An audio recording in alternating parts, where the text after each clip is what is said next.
If you're finding yourself stuck at home, maybe it's you, maybe your kids are home for the next few weeks, you're wondering, how are we going to get through this? I am panicking. I'm used to going to the gym. I don't have my fitness plan in place. Stay tuned. I've got you covered. I really just want to go over some really simple things that you can do for yourself to stay happy, healthy, and sane as the world is going through a bit of a challenging time right now. This comes at an interesting time for me. Recently, I was just in a motorcycle accident and I'm currently still recovering from that. And it's interesting the timing on that because I am being forced to take a step back in my own life, on my training, on work, on filming these videos for you guys.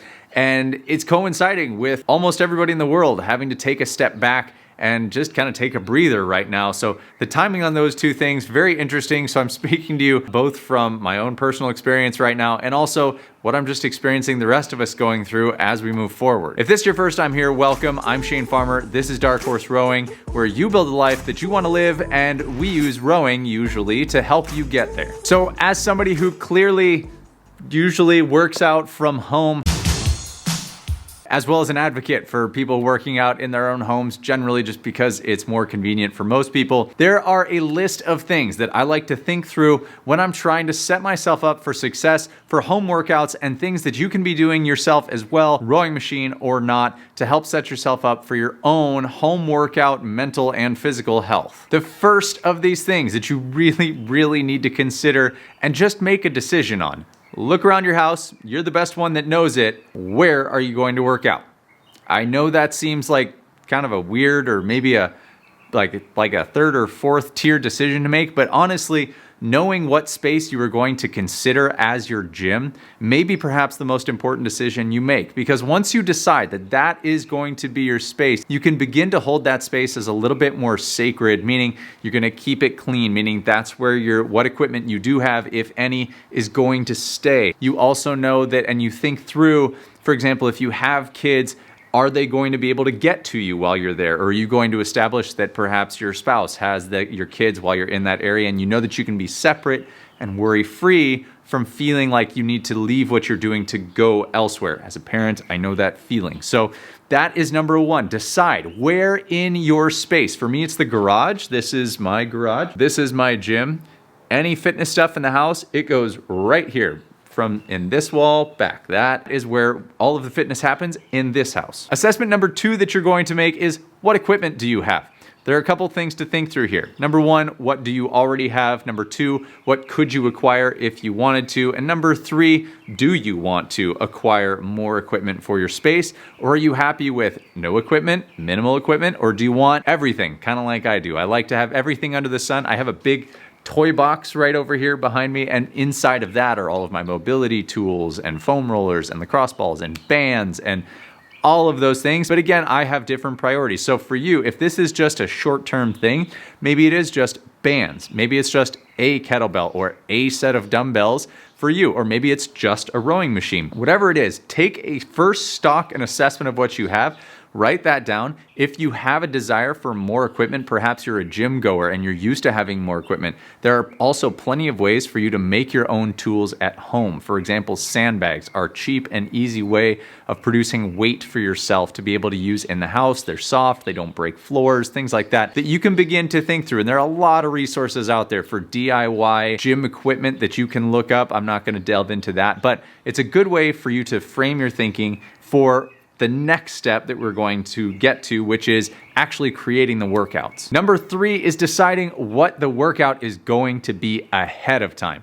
Never get into a workout with just a general idea of what you want to do. Always make it concrete by writing it on a piece of paper. It's what I do whenever I'm here at home. Even if I only have 20 minutes to get in a workout, I write it down. I grab a scrap of paper, I write it down so that I'm actually committing to the thing that I'm putting on paper. You'll find that by writing it down yourself and giving it a little bit of thought ahead of time, you end up with better creativity inside of your workouts. They're more enjoyable, and you also end up with a higher commitment to the workout itself. And that's probably the hardest part of getting in a home workout, is making sure that you really commit to doing it, because it's so easy to get distracted by all of the things around us that can take our attention away. Our phone, our TV, our family, our kids, our neighbors, whatever it may be. It's very easy to walk away to want to clean something or just do one more load of laundry in the middle of the workout. Don't do it. Don't do it. Plan the workout ahead of time. put it down on somewhere concrete. We call this programming. You're programming the workout into your brain and into your setup, and then get ready to go. Now, on to the next step. The next step is going to be actually scheduling your time. You need to make sure that you put aside the time to do the workouts. It's helpful often, in my opinion as a coach, to program, for example, a week's worth of workouts and then set your schedule for what days and times they're going to happen. You know your schedule best, not me. When are you going to fit these into your schedule so that you can get them done efficiently and without distraction? Because home is honestly the hardest place to stay distraction free. Now, here's a little tip that I like to use. Make sure you put it into your calendar if you can. If you have a paper calendar, write it in, the time, and obviously you know the place. But if you have a digital calendar, for example, I use Google Calendar. I put it into Google Calendar. I put a reminder in there so that it's set and it's good to go. After that, make sure you alert everybody in the household. Tell them, make it known that this is your workout time. If you want your whole family to work out with you, that's fantastic. I highly encourage that. That's going to mean that the kids get to move. They're going to get out some energy. If they're stuck at home, your spouse will get to do the same. If you want to invite more people into this to have fun with it, do it. It's going to help relieve a whole lot of tension and anxiety in the household if you're in this position where you're stuck in the house or the kids are stuck at home and everybody's scrambling for what to do. Exercise is a fantastic way to essentially give your kids their PE class and give you an outlet as well. Next, and this may seem like a minor one, pick your soundtrack. Do you like music or do you not? That's step one. If you don't like music, easy. There's no soundtrack. You do it quietly and on your own. If you like music, it's great to set ahead of time what it's going to be so that there are no surprises in the middle of the workout. Yet again, that's just a distraction opportunity where a song comes on that you hate and, oh, I'm in the middle of my 5-minute workout, but I'm just gonna go change this song because I hate it. And then you get over there and all of a sudden you see, oh, I have a text message from so-and-so. Let me just quickly respond to that. Before you know it, the 5 minutes is gone. Make this undistracted time and make sure that the music that you have going into this workout is something you're going to enjoy and it's going to last through the workout and the entirety of it, the entire duration. So if you set an hour-long workout, make sure you have an hour's worth of music, which with nowadays streaming music services make that so easy. We have playlists of our own, DH Crew Life or DH Crew Life Archive. You can search both of those. Just tons of songs in there, and just think it through so that you save yourself that little bit of potential hassle that could come up inside the workout. Okay, you've set your space, you've set the equipment, you've programmed the workout, you've put it in your calendar, you've checked the music. Do the workout. That's it. That's the end of the thing. You have to show up and do the actual workout. And I promise you, just the little bit, even 10 minutes of working out a day is going to go a long ways for your sanity and for everybody else's. It's gonna help you feel better instead of that stagnation of being stuck in one place.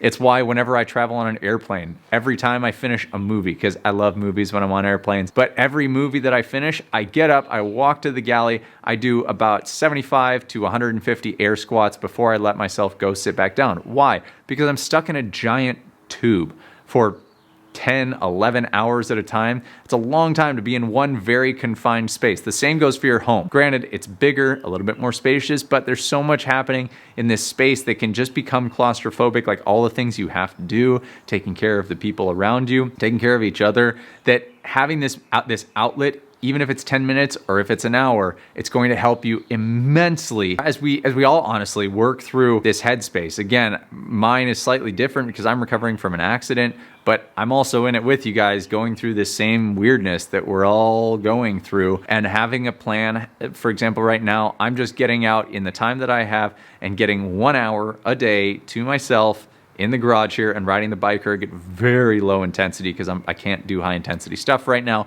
But that's my plan, and that's what I'm doing because I can't lift heavy things right now.